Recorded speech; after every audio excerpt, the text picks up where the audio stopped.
Hello viewers, welcome to my YouTube channel. আজকে আমি 2022-এর মাধ্যমিক যে রায় ও মার্টিনের প্রশ্নবিচিত্রা আছে তার একটা মডেল কোশ্চেন পেপার নিয়ে চলে এসেছি। আজকে যেটা করাবো সেটা হচ্ছে সেকেন্ড সামেটিভ টেস্টের মডেল কোশ্চেন পেপার 6। এটা হচ্ছে রামকৃষ্ণ মিশনের একটা সেট। আর এর আগেও আমি 5 পর্যন্ত করিয়ে দিয়েছি, আর ফার্স্ট সামেটিভেরও 6 পর্যন্ত করানো আছে। যারা দেখোনি অবশ্যই লিঙ্ক ডেসক্রিপশন বক্সে আছে, দেখে নাও। আর ভিডিওগুলো ভালো লাগলে বন্ধুদের মধ্যে শেয়ার করো, চ্যানেলটাকে সাবস্ক্রাইব করো। চলো শুরু করি ক্লাসটা। দেখো, মডেল কোশ্চেন পেপার 6, এটা সেকেন্ড সামেটিভ টেস্টের model question paper. Ramakrishna mission boys home high school HS রহড়ার একটা সেট। তাহলে চলো আমরা প্রথমে সিনটা থেকে প্রশ্নগুলো করে নিই। সিনটা আমি আর পড়ালাম না, কারণ সিনের ভিডিও অলরেডি দিয়ে দিয়েছি, লিঙ্কও ডেসক্রিপশন বক্সে তোমরা পেয়ে যাবে। প্রথমে আছে multiple choice. What used to puzzle clod and the narrator ওয়াজ। কোন জিনিসটা ক্লড আর ন্যারেটারকে পাজল করতো? Their father worried profession, absence of their mother, absence of any relations of their father, নাকি দেয়ার ফাদার্স টেম্পারামেন্ট। কোনটা ছিল না? Absence of any relations to their father, এটা তাদের কোনো রিলেশন ছিল না, এটাই তাদেরকে পাজল করতো। এরপরে when asked about relations father looked happy, angry, remorse না ইরিটেটেড। যখন বাবাকে রিলেশনের কথা জিজ্ঞেস করা হতো, আত্মীয় স্বজনের কথা, তখন বাবা রিমোর্সড হতেন। তাহলে অপশান 3 হয়ে যাবে এটা সঠিক উত্তর। এরপরে দেখো কজ এফেক্ট আছে। কজ লেখা থাকলে এফেক্ট লিখতে হবে, এফেক্ট লেখা থাকলে কজটা লিখতে হবে। প্রথমে আছে father look sorrowful.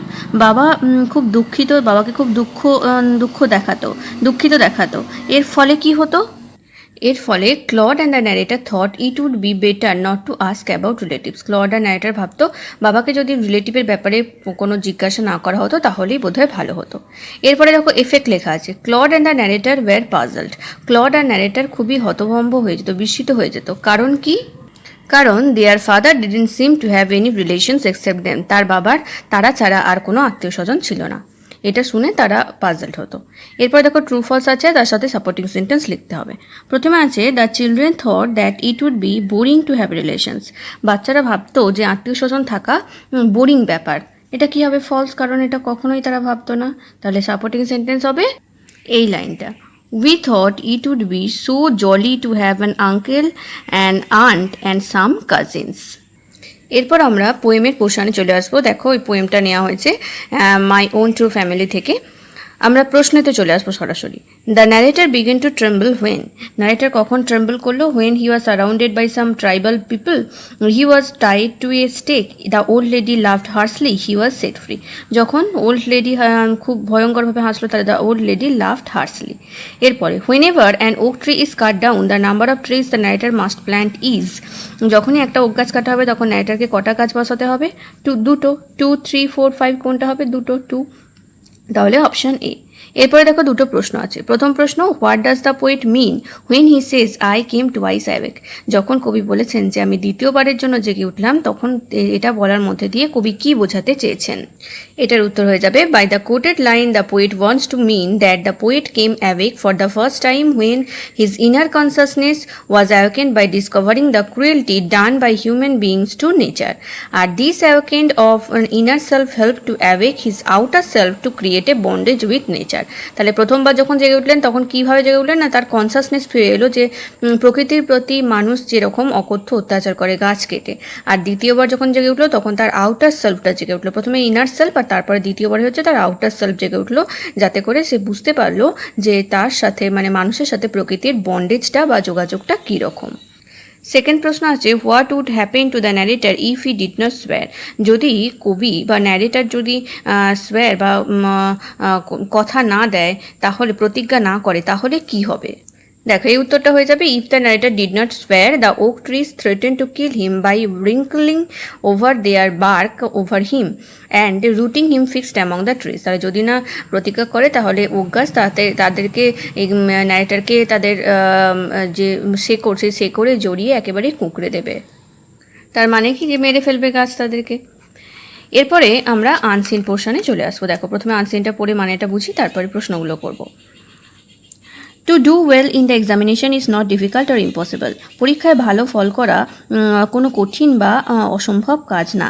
It is only a matter of regular study, motivation, attention and memory. এটা শুধুমাত্র প্রতিদিন যদি মনোযোগ সহকারে পড়া হয়, আর যদি একটা পড়ার মধ্যে প্রেরণা থাকে, মনোযোগ থাকে এবং আমরা মনে রাখতে পারি, তাহলেই কিন্তু সম্ভব।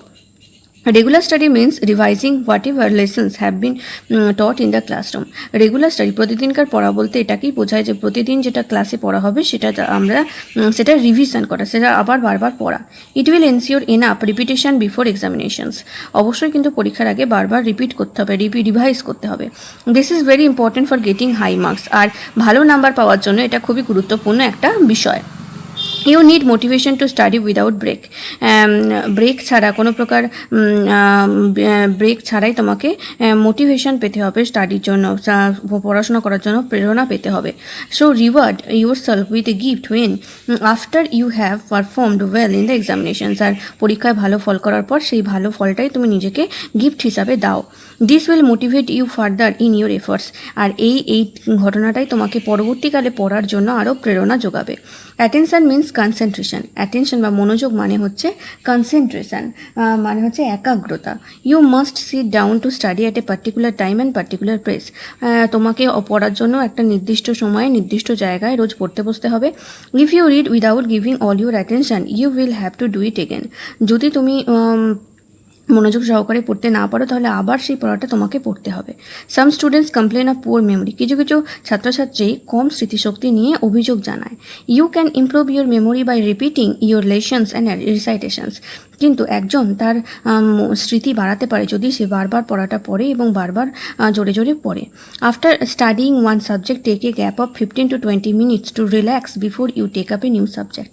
তাহলে কোনো একটা বিষয় পড়ার পর তার 15 থেকে 20 মিনিট গ্যাপ নেওয়া উচিত রিল্যাক্সের জন্য, তারপরেই কিন্তু আবার একটা নতুন সাবজেক্ট শুরু করা উচিত। Forgetfulness can be overcome by this. এইভাবে ভুলে যাওয়ার যে আমাদের যে প্রবণতা সেটা কমানো যেতে পারে। বুঝতে পারলে তোমরা? তাহলে রিডিং নিয়ে একটা আনসার এখানে দেওয়া হয়েছে। এরপরে আছে মাল্টিপল চয়েস প্রশ্ন। Two do well in the examination is not easy, not common, not possible, not difficult or impossible. তাহলে পরীক্ষায় ভালো ফল করা কি নট ডিফিকাল্ট অর ইম্পসিবল, কঠিনও নয় আবার অসম্ভবও নয়। তাহলে এটা হলো অপশন ডি। এরপর দেখো অ্যাটেনশন মিন্স, অ্যাটেনশন বলতে কী বোঝায়? অ্যাটেন্ডেন্স, অ্যাডহেসিভ, অ্যাটেস্ট্রেট না কনসেন্ট্রেশন? অ্যাটেনশন বা মনোযোগ মানে কি? কনসেন্ট্রেশন, একাগ্রতা। তাহলে option D. The above text is a or an report, article, paragraph না ফিকশন? এই যে টেক্সটটা এটা কি? এটা একটা আর্টিকেল, তাহলে অপশন বি আর্টিকেল হয়ে যাবে সঠিক উত্তর। রেগুলার স্টাডি মিন্স, প্রতিদিনকার পড়া বলতে কী বোঝায়? Regularly, study with motivation, revising lessons that are taught in the classroom, study attentively. প্রতিদিন পড়া হচ্ছে revising lessons that are taught in the classroom, ক্লাসরুমে যে পড়াটা হয়েছে সেটা বারবার রিভাইজ করা। এরপর আছে ট্রু ফলস আর তার সাথে সাপোর্টিং সেন্টেন্স। প্রথমে আছে one can not do well in the examination. কেউ পরীক্ষায় ভালো ফল করতে পারবে না, এটা হয়ে যাবে ফলস। পরীক্ষায় ভালো ফল করা সম্ভব, তাহলে ফলস। আর সাপোর্টিং সেন্টেন্সে আমরা লিখব একেবারে প্রথম লাইনটা, to do well in the examination is not difficult or impossible. Next আছে concentrating deeply into studies does not need motivation. Concentrate করার জন্য মোটিভেশনের দরকার হয় না, এটা হয়ে যাবে ফলস। আর এই সাপোর্টিং সেন্টেন্স হবে এই লাইনটা, you need motivation to study without a break. 3 নম্বরে রয়েছে improvement of one's memory is a gradual process, এটা হবে ট্রু হয়ে যাবে। আর এটা সাপোর্টিং সেন্টেন্স হবে এই যে এই লাইনটা, you can improve your memory by repeating your lessons and recitation. এরপরে 4 দাগের আছে দেখো, one should always sit down to study at a particular place and particular time. একটা নির্দিষ্ট জায়গায় নির্দিষ্ট সময় বসে পড়াশোনা করতে হবে, এটা হয়ে যাবে ট্রু। আর এটা সাপোর্টিং সেন্টেন্স, এই লাইনটা হয়ে যাবে you must sit down to study at a particular time and particular place. এরপর একটা প্রশ্ন আছে দেখো, how can forgetfulness be overcome? কীভাবে ভুলে যাওয়ার প্রবণতাকে ওভারকাম করা যায়? এটার উত্তর হয়ে যাবে forgetfulness can be overcome if one take a gap of 15 to 20 minutes after studying one subject to relax before to take up a new subject. তাহলে কেউ যদি পড়ার আগে একটা সাবজেক্ট পড়ার পর আর একটা সাবজেক্ট পড়ার যে মাঝখানে 15-20 মিনিটের একটা গ্যাপ নেয় রিল্যাক্স করার জন্য, তাহলে কিন্তু ভুলে যাওয়ার প্রবণতাকে অনেকটাই এড়িয়ে চলা যাবে। এবার আমরা গ্রামার পোর্শনে চলে আসবো। প্রথমে আছে দেখো, what a shocking sight, make it assertive. এটাকে অ্যাসার্টিভ সেন্টেন্সে ট্রান্সফার করতে হবে। এটা এক্সক্লামেটরি সেন্টেন্স আছে, তাহলে এটাকে অ্যাসার্টিভ করলে হবে it is a very shocking site.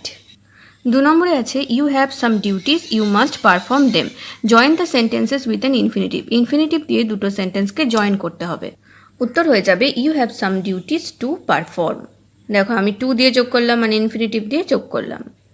3 নম্বরে রয়েছে Ram said to Rahul, are you fluent in English, change into indirect speech. এটাকে ইনডাইরেক্ট স্পিচে করলে হয়ে যাবে Ram asked Rahul if he was fluent in English. এরপরে আছে দেখো I know that he is an honest man. এটাকে স্প্লিট সেন্টেন্স, এই সেন্টেন্সটাকে দুটো সেন্টেন্সে ভাগ করতে হবে। উত্তর হয়ে যাবে I know him he is an honest man. তাহলে আই নো হিম একটা সেন্টেন্স আর he is an honest man আর একটা সেন্টেন্স। এরপরে আছে দেখো the dowry system should be abolished. এই অ্যাবলিশডের জায়গায় ফ্রেজাল ভার্ব ব্যবহার করতে হবে। দেখো এর উত্তর হয়ে যাবে the dowry system should be done away with. দেখো ডান অ্যাওয়ে উইথ হলো কারণ অ্যাবলিশড ছিল, আর যদি অ্যাবলিশ থাকতো তাহলে ডু অ্যাওয়ে উইথ হতো। নেক্সট আছে he tried every method, make it negative. এটাকে নেগেটিভ করলে হবে he did not leave any method. সে কোনো মেথডই ছাড়লো না, মানে কি সব মেথড ট্রাই করলো। তবে হ্যাঁ, মানেটা কিন্তু বদলালে হবে না। নেক্সট দেখো এই যে ওয়ার্ড দুটো আছে তার যা মানে, সেই একই ওয়ার্ডের মানে একই মানের ওয়ার্ড আমাদেরকে আনসিন থেকে খুঁজে বের করতে হবে। প্রথমে আছে কনফার্ম, কনফার্মটা হয়ে যাবে এনসিওর, আর তারপরে ইন্সপিরেশনটা হবে মোটিভেশন। ক্লিয়ার এতটা? এরপরে আমরা রাইটিং স্কিলে চলে আসবো। কি আছে না, write a report on the celebrations of Kali Puja and Diwali without bursting fire crackers in 2020 with the help of the following points. তাহলে কিছু পয়েন্ট দেওয়া আছে, সেই পয়েন্টগুলো ফলো করে আমাদেরকে লিখতে হবে কি না, একটা রিপোর্ট লিখতে হবে যে কালী পূজা এবং দিওয়ালি উইদাউট ফায়ার ক্র্যাকার্স, বাজি না পুড়িয়ে কীভাবে কালী পূজা দিওয়ালি সেলিব্রেট করা হচ্ছে 2020 সালে। কী কী পয়েন্ট আছে একবার দেখে নিই। Petition against fire crackers in Kali Puja and Diwali has been filed, Kolkata high court band fire crackers, traders appealed to the Supreme Court rejected the traders' appeals, people restrained themselves from bursting firecrackers, police fined some people who did not obey the order। তাহলে এগুলো follow করে আমরা রাইটিংটা লিখে নিই। চলো দেখো আমরা রিপোর্টের যে হেডিংটা সেটা দিয়েছি fire crackers banned on Diwali Kali Puja in Bengal rules high court. তাহলে Kolkata September 20, the Calcutta High Court has banned the use of firecrackers in West Bengal on Diwali, Kali Puja and Chhath Puja in view of the coronavirus pandemic that has gripped the world। তাহলে corona virus pandemic যখন চলছে সেই সময় কালী পুজো, দিওয়ালি এবং ছট পুজোতে Kolkata high court রায় দিয়েছে যে কোনো প্রকার বাজি ব্যবহার করা যাবে না। The order came after several PILs appealing for a complete ban on firecrackers in order to control air pollution which is hazardous for COVID-19 patient। তাহলে অনেক অ্যাপিলের পর এটা এখানে এই ফায়ার ক্র্যাকার্সের যে অর্ডার ব্যান করা হয়েছে হাইকোর্ট থেকে, সেই আইনটা বেরিয়েছে কারণ কি না এর ফলে এয়ার পলিউশন হয়, আর যেটা COVID-19 যে পেশেন্ট তাদের পক্ষে খুবই মারাত্মক হতে পারে। The chief minister of Bengal had appeal to people to refrain from burning firecrackers. বেঙ্গলে যে চিফ মিনিস্টার সকল মানুষকে অনুরোধ করেছেন যাতে করে তারা এই বাজি না পোড়ায়, but issued any order. Some traders appeal to the supreme court. কোনো ব্যবসায়ী মানে যারা বাজি বিক্রি করে তারা সুপ্রিম কোর্টে এর বিরুদ্ধে এগেনস্টে অ্যাপিল করেছিল, but supreme court rejected the traders appeal. কিন্তু সুপ্রিম কোর্ট এই ব্যবসায়ীদের অ্যাপিলকে একেবারে নাকচ করে দিয়েছে। People restrained themselves from bursting fire crackers. আর মানুষজনকে সতর্ক করা হয়েছে যাতে করে তারা ফায়ার ক্র্যাকার্স ব্যবহার না করে, বাজি ব্যবহার না করে, তারাও নিজেদেরকে সংযত রেখেছে। Police fine some people who did not obey the order. আর কিছু মানুষজন যারা এই রুল বা এই আইন মানছে না তাদেরকে কিন্তু পুলিশ ফাইনও করেছে। তাহলে বুঝতে পারলে তোমরা কিভাবে এই রিপোর্টটা লিখবে। Fire crackers banned on Diwali Kali Puja in West Bengal ruled high court. Clear এতটা? তাহলে আজকে আমি সেকেন্ড সামেটিভ টেস্টের মডেল কোশ্চেন পেপার 6টা আলোচনা করলাম। 5 পর্যন্ত আগে করিয়ে দিয়েছি। ফার্স্ট সামেটিভ আর সেকেন্ড সামেটিভেরও ফার্স্ট সামেটিভের 6 পর্যন্ত করা আছে। তোমরা যারা দেখোনি লিঙ্কটা ডিসক্রিপশন বক্সে আছে, দেখে নাও। আর যারা চ্যানেলটাকে সাবস্ক্রাইব করোনি অবশ্যই সাবস্ক্রাইব করে বেল আইকনটা প্রেস করে দাও, কারণ আমি এভাবেই বাকি ভিডিওগুলোও নিয়ে আসবো। Thank you.